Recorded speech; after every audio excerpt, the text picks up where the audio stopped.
अतिवृष्टीने पूरग्रस्त झालेल्या धाराशिव जिल्ह्यातील गाव खेड्यातल्या पूरग्रस्त किंवा आपदग्रस्तांना आर्थिक नुकसानीचा फटका बसल्यामुळे तणावातून नैराश्य आल्याने व्यसनाधीनता किंवा आत्महत्येचे प्रमाण वाढत असल्याने मानसिक उपचाराची गरज असल्याचे प्रतिपादन जिल्हाधिकारी कीर्ती किरण पुजार यांनी 30 आयोजित समुपदेशन कौशल्य विकास प्रशिक्षण कार्यक्रमात केले।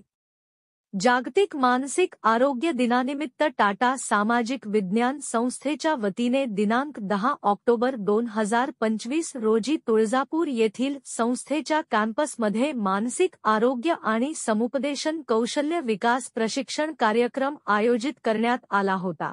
या प्रशिक्षणात तुळजापूर तालुक्यातील ग्रामसेवक, तलाठी व स्वयंसेवी संस्थाचे प्रतिनिधी सहभागी झाले होते। कार्यक्रमाचे उद्घाटन जिल्हाधिकारी कीर्ती किरण पुजारी यांच्या हस्ते झाले।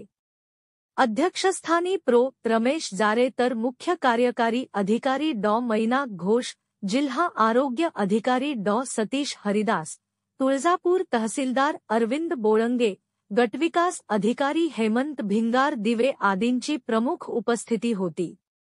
शासनाची वेगवेगळ्या योजनेची कन्व्हर्जन्स करून अभिसरण करून तुम्हाला ते मदत आपण देणार आहोत, जेणेकरून तुमच्या एखादा आर्थिक आहे, सामाजिक आर्थिक परिस्थिती आहे, या तुमच्या इतर काही कर्जबाजारी कोणी झाले असेल, सो त्याच्यातून कसं बाहेर काढू शकतो यासाठी पण सोल्युशन्स आहेत। म्हणजे प्रत्येक गोष्टीसाठी आता शासनाने सगळे क्षेत्र एवढं कव्हर केलेले आहे की असं कोणतेही क्षेत्र नाहीये त्याच्यामध्ये एखादा शासनाची योजना नाहीये। सो प्रत्येक गोष्टीसाठी आरोग्य, शिक्षण, उपजीविका, कृषी सगळे क्षेत्रामध्ये शासनाची एक ना एक योजना आहे। सो फक्त आपल्याला त्या लाभार्थ्यांपर्यंत तंतोतंत पोहोचणे आणि खरं एखाद्या लाभार्थ्यांना त्यांना सगळी योजनांची लाभ पण दिली पाहिजे। म्हणजे आता आपण शेतकरी फार्मर सुसाईड या शेतकरी आत्महत्या त्याच्याबद्दल आपण बऱ्याच वेळेला आपण बोलले आहे, कार्यशाळा पण घेतली आहे, आता पण म्हणजे ते विषय आमच्याकडे आहे।